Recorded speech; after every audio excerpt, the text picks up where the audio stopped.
Hi guys, welcome back to the Insanity Carnival. Today we're going to be working on some carburetors.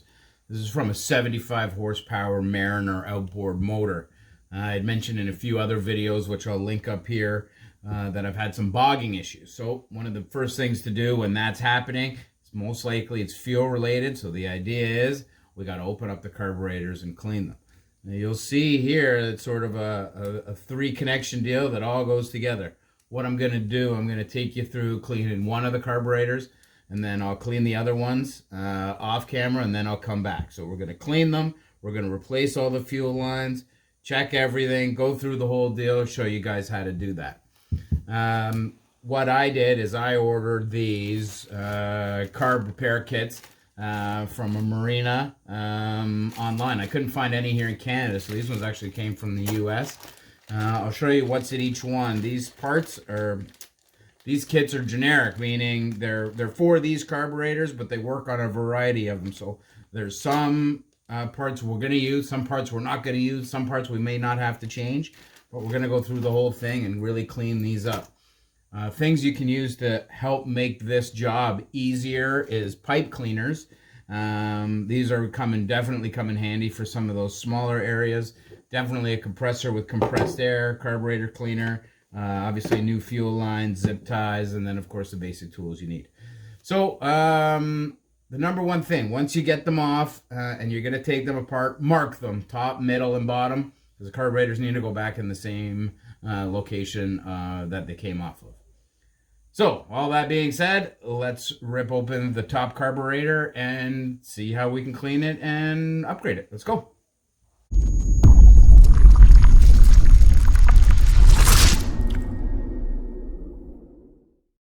First thing you want to do is take apart the linkage area. Instead of undoing all the screws, because you don't want to, you can avoid changing the settings. It's going to make life easier for you when you come to reinstall it.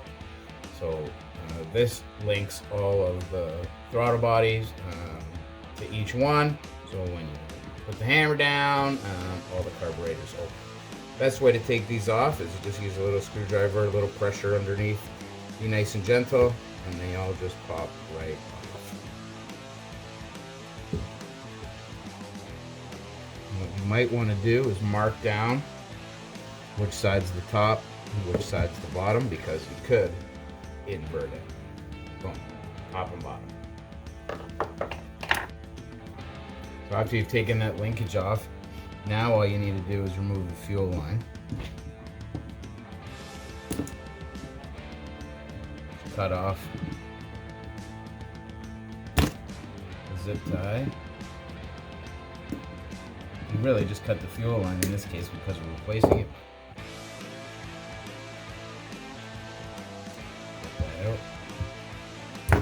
Pull it out. Now your carburetor, top carburetor, is ready to be cleaned. Let's open it up. Okay, you want to clean off any of the old gaskets that are stuck on the edge.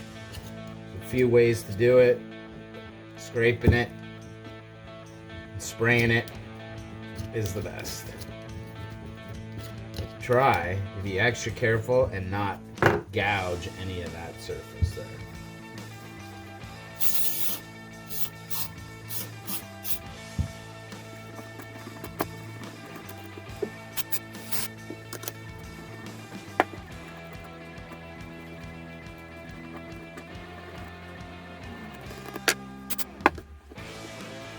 Now we're going to take off this top plate here.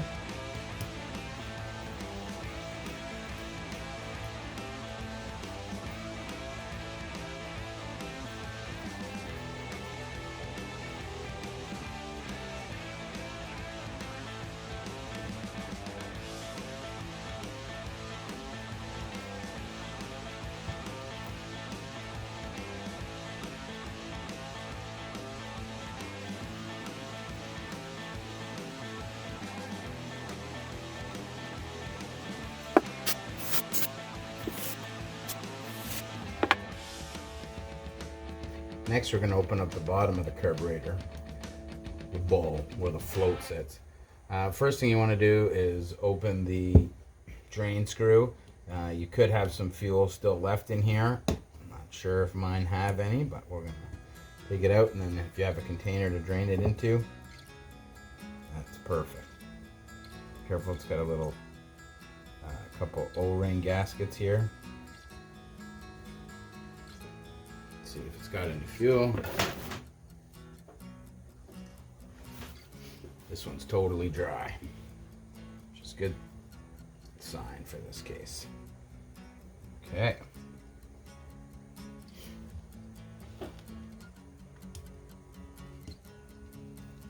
4 bolts under here. Undo all 4.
Okay, now that you've cleaned this whole bottom, all these jets area, all this area, it's time to reassemble.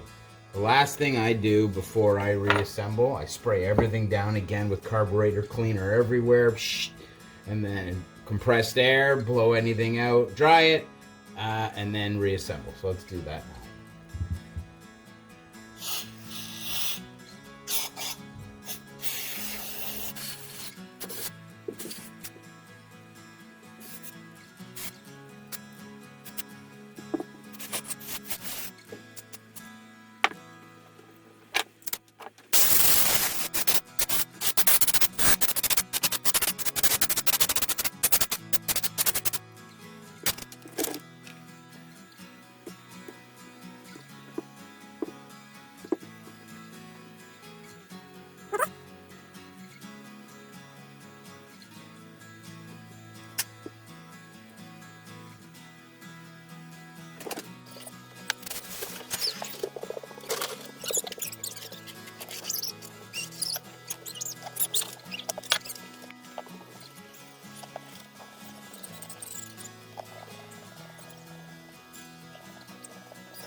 There you go. That's pretty much how you clean it. Take it apart, clean everything inside, make sure there's no blockages in any of the passageways, and put it back together with whatever new parts that you want to put back together.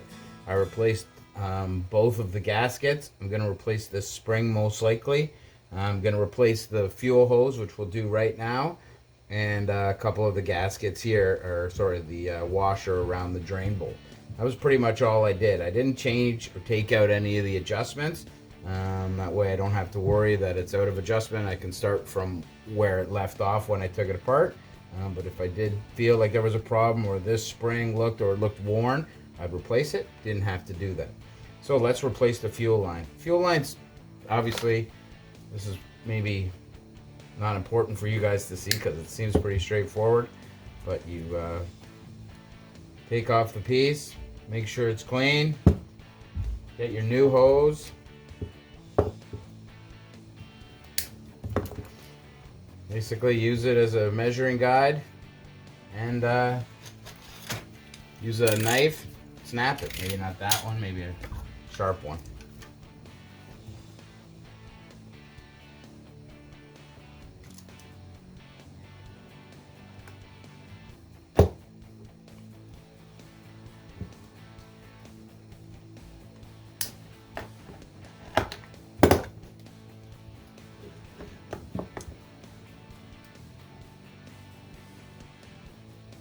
Put it on, and you can use a zip tie any color you want, and zip tie it on, tighten it up. Alright, I'm going to finish this off right now. I'm going to clean the other 3 carburetors and show you where we're at.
Okay folks, there you have it. 3 carburetors completely stripped down, taken apart, cleaned, put back together. We got our linkage all back in, we got our new fuel lines on with zip ties, everything else. So that's ready to be reinstalled on the boat. Here's all the old parts that we replaced, mostly gaskets and tubes. We didn't replace any of the jets because they were all seemed to be in good shape in there, so that's good. So next video, we're going to reinstall this back on the boat and we're going to rebuild the fuel pump. Very similar to what's going on here. I'll take you through a step-by-step on that. And that's about it. Hopefully it works. If you thought this video was helpful, hit like and subscribe. Thanks for joining the Insanity Carnival.